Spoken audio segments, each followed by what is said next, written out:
Gracias, Jorge. Como estábamos indicando, no se diferencia la carga de la prueba en lo laboral en principio de la norma universal sobre la carga de la prueba en la cual corresponde al actor demostrar el hecho que alega como fundamento de su demanda, mientras que el demandado debe demostrar o probar el hecho que constituye de fundamento para su excepción, tal como lo disponen los clásicos artículos 1354 del Código Civil y 506 del Código de Procedimiento Civil, que hacen mención expresa respecto a la carga de la prueba. Ahora bien, en el procesal laboral, el artículo o la norma de donde emana gran parte, o si se quiere, el 50% del tema de la carga de la prueba en el procedimiento laboral, es el artículo 72 de nuestra ley, el cual les invito a que le den lectura varias veces al día. ¿Y qué nos indica esta norma? Salvo disposición legal en contrario, la carga de la prueba corresponde a quien afirme los hechos que configuren su pretensión o a quien los contradiga alegando hechos nuevos. El empleador, ya entonces acá viene una pequeña modificación a esa regla general que vimos anteriormente. El empleador, cualquiera que fuere su presencia subjetiva en la relación laboral, procesal, perdón, tendrá siempre la carga de la prueba, de las causas del despido y el pago liberatorio de las obligaciones inherentes a la relación de trabajo. Cuando corresponda al trabajador probar la relación de trabajo, gozará de la presunción de su existencia. Cualquiera que fuese su relación, su posición en la relación procesal, ya sea como actor, ya sea como demandado, el trabajador va a gozar de la presunción de la existencia de la relación laboral, como igual lo indica el artículo 53 del decreto ley LO 3. Lo que quiere decir que el empleador fuere cualquiera su posición subjetiva en la relación laboral, debe demostrar el despido, el pago liberatorio de las obligaciones inherentes a la relación laboral. Y, por su parte, el trabajador está liberado de demostrar la relación de trabajo, pues goza de la presunción. Y para activar la presunción, eso es otra cosa, debe demostrar es la prestación del servicio. Entonces, adicionalmente a esta norma 72 de la LOPT, tenemos el artículo 135, que también los invito, le den lectura varias veces al día, el cual indica que concluida la audiencia preliminar, sin que haya sido posible la conciliación, el arbitraje, o sea, que las partes compongan, el demandado debe contestar la demanda dentro de los 5 días siguientes, consignando por escrito la demanda y debe determinar con precisión cuáles hechos invocados en la demanda admite como ciertos, cuáles niega o rechaza y expresar a sí mismo los hechos o fundamentos de su defensa que considere conveniente alegar. Trayéndose entonces acá una admisión de hecho por técnica o por falta de técnica en el modo en que se da la contestación a la demanda. Nos indica el legislador que se tienen por admitido aquellos hechos indicados en la demanda respectiva, de los cuales al contestar la demanda el demandado no hubiere hecho la requerida determinación, no hubiese expuesto los motivos del rechazo y ojo con esto, ni aparezcan desvirtuados por ninguno de los elementos del proceso. Lo que quiere decir que usted de repente puede hacer caso omiso respecto a cierto hecho previsto en el nivel de la demanda, pero si tiene la prueba para enervar ese hecho, pues no podría abarcarle la presunción, o mejor dicho, la admisión de los hechos frente al artículo 135. Las normas anteriores aplicadas conjuntamente vienen a determinar lo que se conoce como la carga de la prueba en materia laboral. Lo que conocemos como la distribución de la carga de la prueba en el procedimiento laboral. Distribución de la carga de la prueba, se desplaza de aquí para allá. Cada caso lo va a decir en su fórmula. Ningún caso es exacto a otro. Entonces, cada caso va a determinar cómo se distribuye.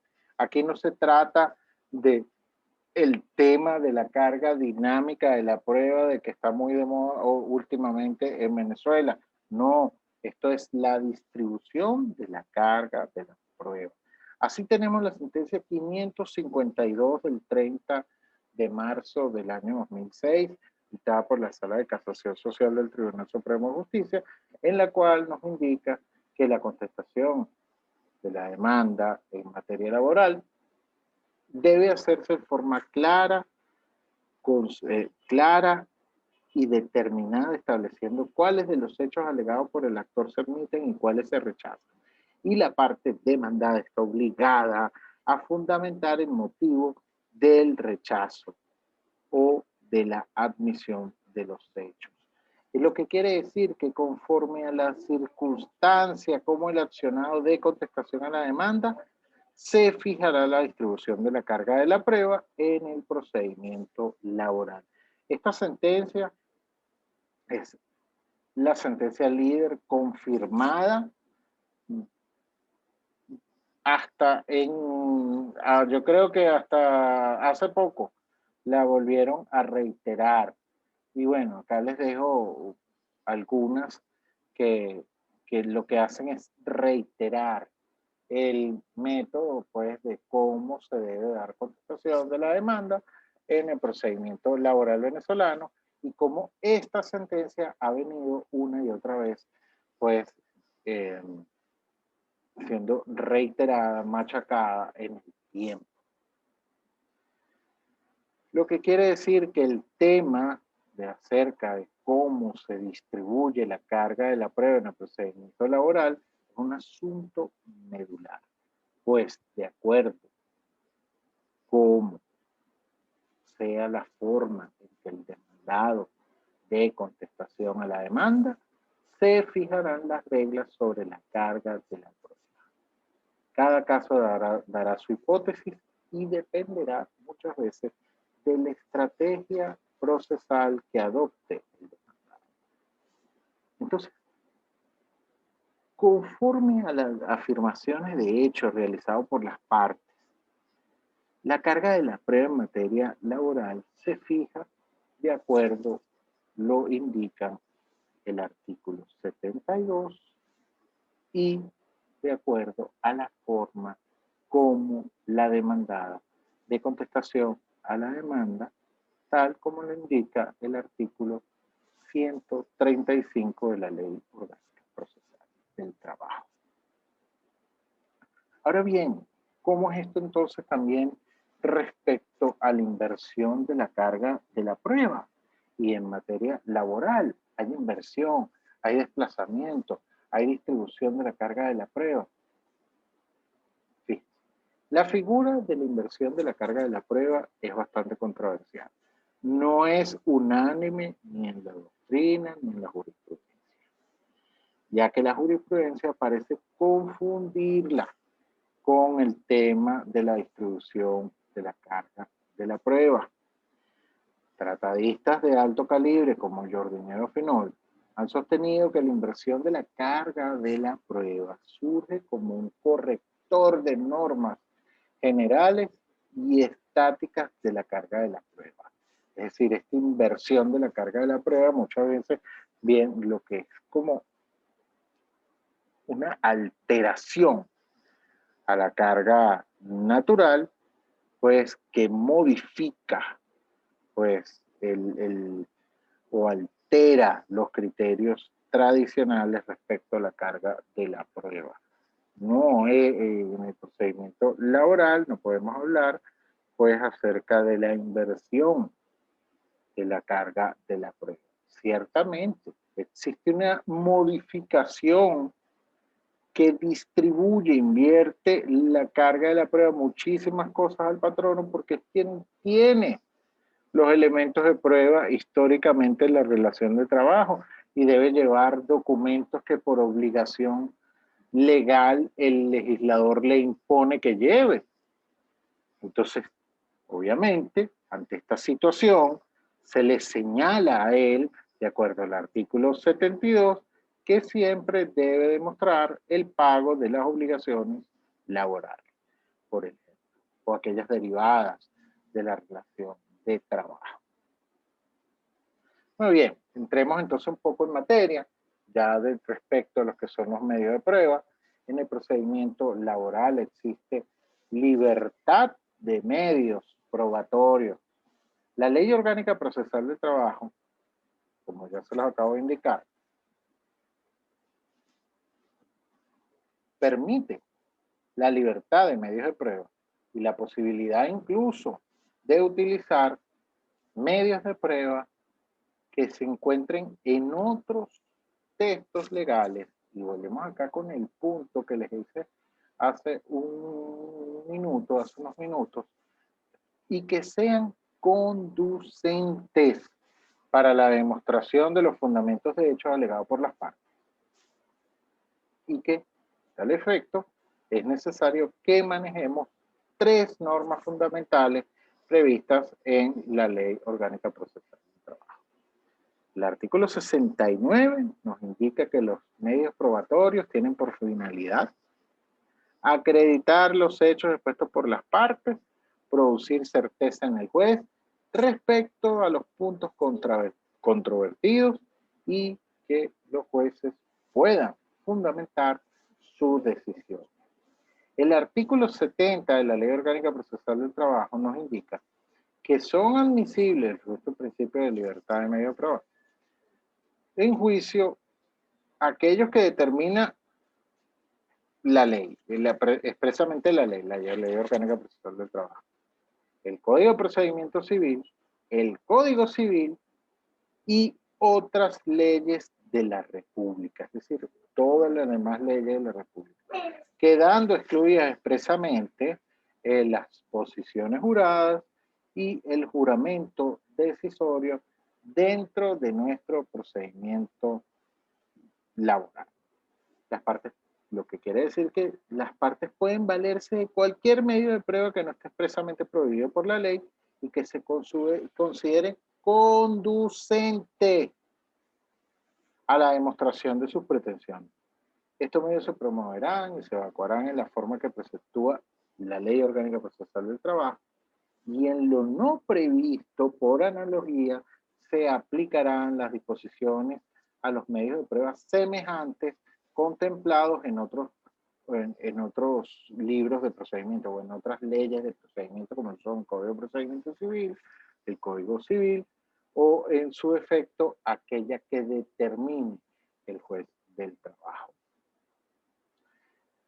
También tenemos acá una facultad otorgada a los jueces de juicio que cuando observe que los medios de prueba ofrecidos por las partes sean insuficientes para convencerlo, para formar su convicción, para formar convicción, estima que el espectro probatorio no es el mejor, esta es una decisión motivada e inimpugnable, puede ordenar la evacuación de medios probatorios adicionales que considere convenientes. Es una especie de auto de mejor proveer, así lo conocen ustedes en materias pruebas, pero acá simplemente el juez explica, mire, yo estimo que esta prueba o como la manera como fue promovida no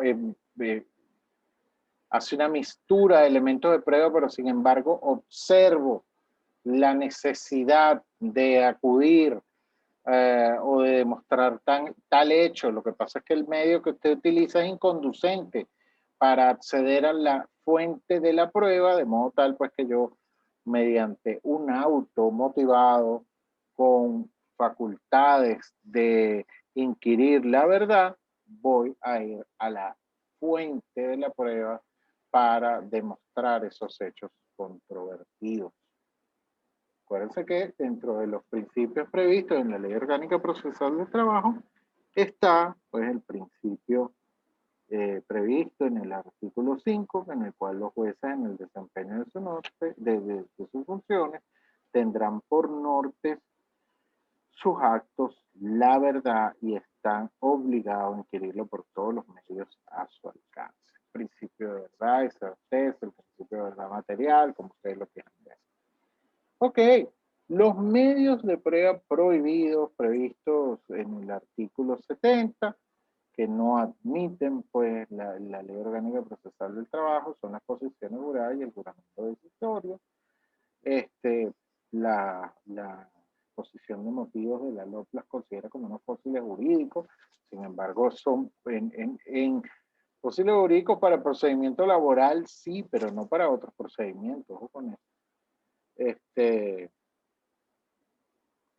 en nuestra perspectiva ciertamente no resultan aplicables, pudiésemos decir que tal vez las tarjas previstas en el artículo 1383 del Código Civil venezolano sería pues muy poco útil o prácticamente inútil, salvo quien dice en el campo, si todavía se lleven esas tarjas para darle a los obreros o trabajadores, pues pudiese existir, pero por lo general no tiene ninguna utilidad práctica en el procedimiento laboral venezolano. Y bueno, la exposición de motivos, simplemente, o lo considerado por los proyectistas, simplemente estimaron que las posiciones juradas y el juramento decisorio no eran adecuados ni debían aplicarse en el procedimiento laboral. Claro, simplemente no son los medios de prueba permitidos y por esta razón pues el legislador prefirió declararlos ilegales y prohibidos en nuestro proceso. Estas es unas pequeñas denominaciones en lo que son pues las posiciones juradas y el juramento decisorio. Veamos los elementos o los medios de prueba en particular. Como antes le indiqué, en las generalidades de la fase de juicio, en esta parte, en el juicio, pues se activa en los artículos 69, 70, 71, 72, 75, 76, que disponen lo relativo al ofrecimiento de los medios de prueba, todo lo cual está previsto en los capítulos 1 al 12 del título sexto de la ley. Así encontramos pues los medios de prueba referentes a la prueba por escrito, la prueba de exhibición de documentos, la tacha de instrumento, el reconocimiento de instrumento privado, la prueba de experticia, la prueba de testigos, la tacha de testigos, la declaración de parte, las reproducciones, copias y experimentos, la inspección judicial, así como los indicios y presunciones. Y también cualquier medio de prueba admisible en juicio previsto en el Código Civil, en el Código de Procedimiento Civil y demás leyes que se consideren conducentes a la demostración de las pretensiones de las partes, siempre y cuando no contraríen los principios orientadores de la ley y queda expresamente prohibida del procedimiento laboral las posiciones juradas y el juramento decisorio. Entonces, la prueba por escrito tiene muchísimas modalidades. Tenemos documentos, los documentos electrónicos, mensajes de datos, los correos, páginas web, etc. En materia de probatoria es común hablar de la prueba por escrito. Gramaticalmente se entiende por documento, instrumento escrito. Hablamos entonces que el medio de prueba por escrito viene a ser un documento, lo que es igual a un instrumento escrito. En fin, se trata de una cosa, de un bien mueble, si se quiere. Es por ello que debemos entender que los documentos es toda cosa que sea producida por un acto humano perceptible con los sentidos de la vista, que sirve de prueba histórica, indirecta y representativa de un hecho cualquiera. Si seguimos a un tratadista, gran procesalista como el doctor Hernando Vives Echandía, nos dice que el documento puede ser declarativo, representativo, lo que quiere decir que cuando contenga una declaración de quien lo crea, lo otorga, simplemente lo firma, lo suscribe, como suele ser con los escritos o documentos públicos o documentos privados.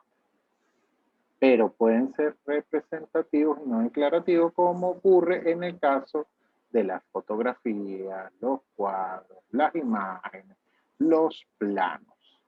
No están firmados, pero representan algo. No están firmados, no declaran, pero representan algo. Sin embargo, los cuadros, vemos muchas veces que el autor los firma, ¿no? Así la prueba por escrito resulta un instrumento público o un instrumento privado, de acuerdo a lo señalado en el 1356 del Código Civil, y que dispone, pues, su representación. Ok, el artículo dentro de nuestra legislación procesal laboral lo tenemos previsto en lo que es la prueba documental, en los artículos 77 y 78. El artículo 77 se refiere a los instrumentos públicos, es decir, los documentos públicos y los privados reconocidos o obtenidos legalmente por conocidos, que se pueden producir en el juicio en originales como en su copia certificada, del documento público o del privado, reconocido o obtenido legalmente por reconocido, y se les otorga el mismo valor que el original si ha sido expedido en forma legal. Quiere decir que si la copia certificada de ese documento ha sido expedida en forma legal, tiene el mismo valor que su original. Para los documentos públicos y los privados reconocidos obtenidos legalmente por reconocido. Los instrumentos privados como cartas, telegramas provenientes de la parte contraria pueden producirse en el proceso en original.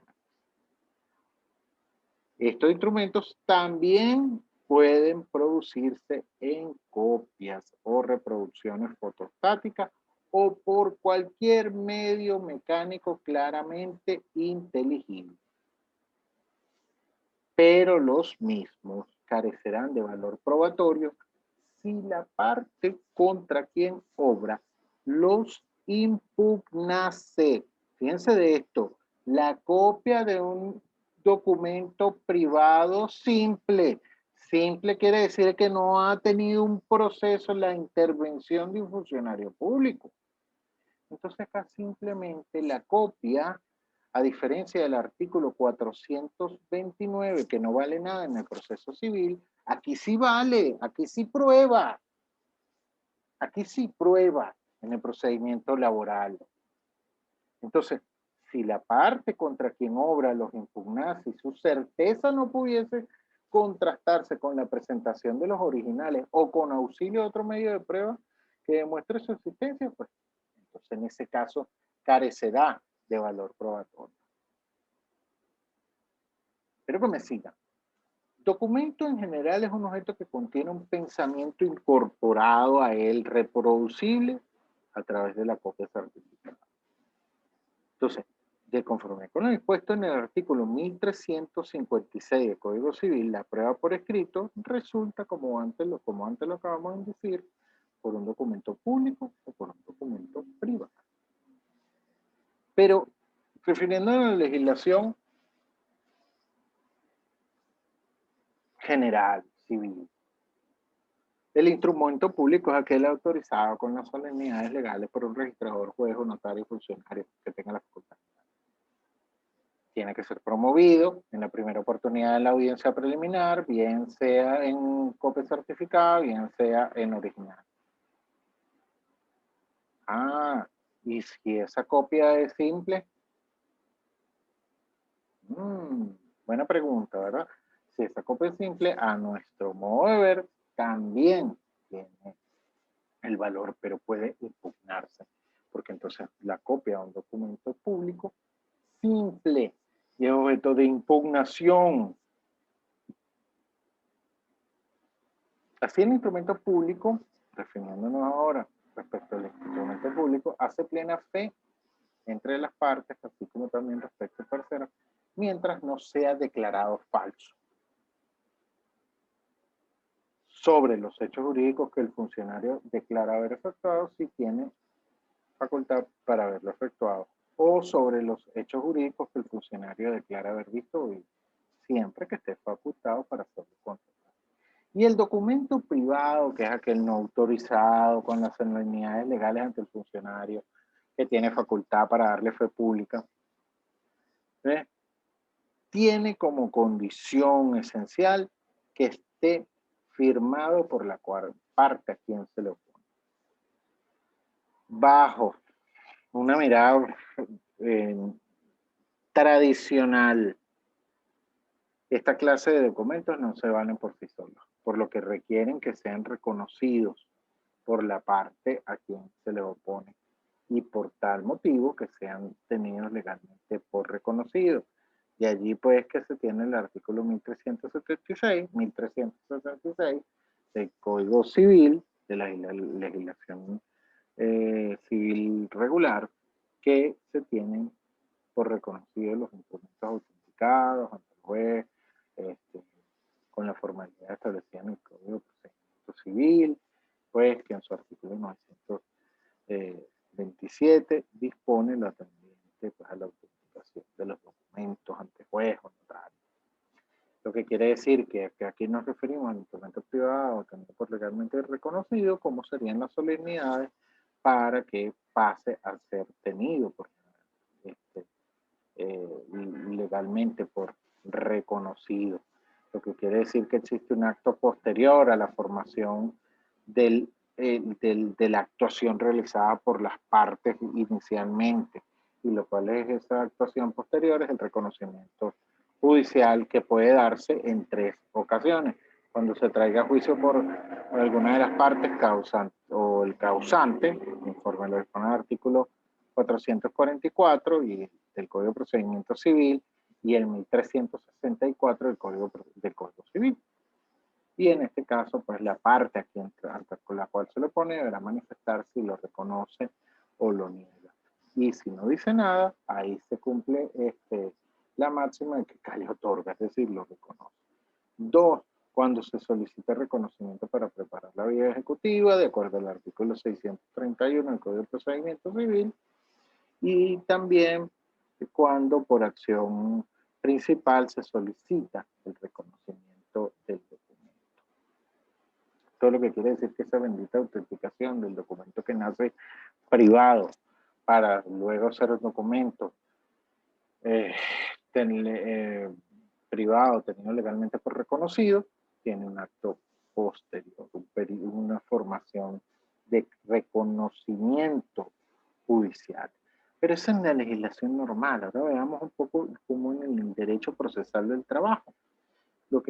cuando vemos pues que se promueven en la oportunidad de la audiencia preliminar primigenia y no en una oportunidad posterior, que salvo las excepciones de ley, se pueden traer a acreditar nuevamente para combatir una contraprueba, es decir, que se trae la copia de un documento privado tenido legalmente por reconocido y la copia simple, y le es impugnado, inmediatamente se trae el original para hacerlo valer. Entonces, allí pues, en ese caso, esos documentos con productos de la contraprueba se traen nuevamente al proceso. Bueno, en cuanto a lo que respecta al valor probatorio de estos documentos, pues del documento privado, tiene la misma fuerza probatoria entre las partes, salvo que el mismo sea desconocido por alguna de ellas, al igual que el documento público tiene su misma fuerza probatoria. En cuanto a la eficacia probatoria del documento privado, ahora en cuanto a la eficacia, tenemos que referirnos al artículo 78 de la Ley Orgánica Procesal del Trabajo, cuando indica que los documentos privados producidos en copia carecerán de valor probatorio si la parte contra quien obra los impugna y su certeza no pudiese constatarse con la presencia de los originales o con auxilio de otro medio de prueba que demuestre su existencia, teniendo por consecuencia el instrumento privado debidamente reconocido por la contraparte valor de plena prueba de las obligaciones allí señaladas si no fue impugnado. La copia de un instrumento, de un documento privado simple, se impugna. Grábense eso. Usted no va a desconocer la firma que está en la copia de un documento privado. Usted simplemente va y lo impugna. Ahora, si le traen el original de un documento privado simple, en ese caso entonces entra lo que es el tema de reconocimiento de instrumento privado y entonces tendrá que para restarle la eficacia probatoria a ese documento, desconocer la firma. Entonces la oposición, pues a ese, ahí se puede oponer a que, o impugnarlo generalmente, pero en todo caso determinar que mediante el desconocimiento de la firma no emana de su representado. Y ahí entonces tendríamos que ir a la prueba de cotejo. Muy bien, pero veamos un poco el tema, porque ya me estaba adelantando, lo que es la evacuación y medios de ataque a los instrumentos públicos y privados. Todos estos documentos preventivamente se pueden enervar si mediante la oposición y convencer al juez en aquellos escritos, convenientemente escritos, por lo cual hace oposición a la entrada al proceso de dichos documentos, pudiese realizarlo, eso sería un éxito. Ahora bien, la impugnación o ataque en juicio ya es otra cosa, y estos tienden a enervar la eficacia probatoria de determinado medio de prueba, en este caso de la prueba documental. La impugnación se dirige a demostrar la falsedad, inexactitud o ilegalidad de una prueba. Y pueden la impugnación como género. Dentro de las impugnaciones como género se pueden manifestar su especie como la tacha de los instrumentos públicos, el reconocimiento y la tacha de los instrumentos privados. Todo esto se realiza mediante pues, la evacuación y realizada durante la audiencia de juicio. La tacha de instrumento público, el documento público, tiene por objeto la declaratoria de nulidad e ineficiencia del mismo por errores esenciales en su elaboración.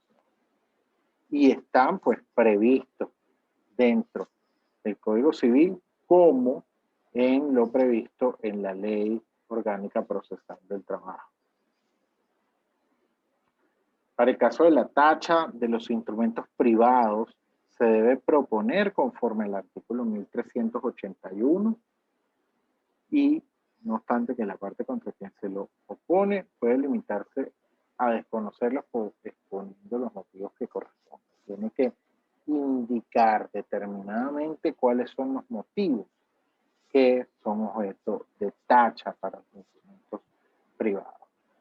Según el artículo 1382 del Código Civil, no son motivo de tacha la simulación, el fraude, ni el dolo en que hubieran incurrido sus otorgantes, sino a las acciones o excepciones a que se refiere el acto jurídico que aparezca expresado en el instrumento.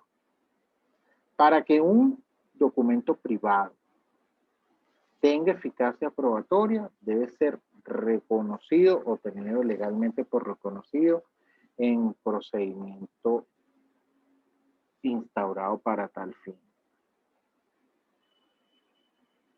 Para que entonces el documento privado tenga la misma fuerza probatoria que un documento público.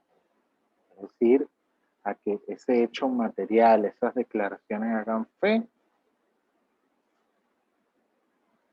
hasta que exista prueba de lo contrario en esas declaraciones que hacen fe. Todo de acuerdo con el artículo 1360. Ahora bien, la tacha debe proponerse en la oportunidad de la audiencia de juicio en los términos previstos en el artículo 84 y en la forma oral que el tachante debe realizar una exposición de los motivos y hechos que sirven de soporte para hacer valer la falsedad del documento. Ahí tenemos una carga activa, ya bien sea de la tacha de documento privado, ya bien sea de la tacha de documento público. Y en ese sentido, el juez, al decir cuáles son las causales de la tacha, el juez debe providenciar la admisión o no de la tacha propuesta y si se encuentra debidamente fundamentada, pues otorgar una evacuación o dar el periplo probatorio para las pruebas correspondientes a la tacha y fijar la oportunidad de la prueba. Admitida la tacha, las partes tienen 2 días para promover los medios de prueba de acuerdo con el artículo 85 y vencido este lapso, el juez debe fijar la oportunidad para una nueva audiencia de juicio que según la ley es un lapso que no podrá ser superior a los 3 días, cuestión que no se cumple en la práctica y puede prorrogar esta audiencia. Durante el trámite de esta tacha, si el tachante no asistiera a la audiencia de tacha, se entiende que desiste de la misma, por lo cual el documento tendrá pleno valor probatorio. Si es el presentante del documento el que no desiste, se declarará entonces terminada la incidencia y por consecuencia el instrumento quedará desechado del proceso. Jóvenes, me despido. Quedamos entonces acá en los medios de impugnación correspondiente al documento privado, donde vamos a lo que es el reconocimiento de los instrumentos privados. Esta guía yo se la voy a hacer llegar, tengo que acomodarle algunas cosas y simplificarla, no hacerla tan pesada para ustedes, sino colocarla de la manera más amigable posible. Cualquier tipo de preguntas, por favor planteenlas por el chat de WhatsApp, las pueden plantear al privado, de manera pues de darle respuesta a cada una de sus inquietudes. Y bueno, para mí ha sido un placer, estuve compasión, cuídense mucho y si tienen algo que indicar,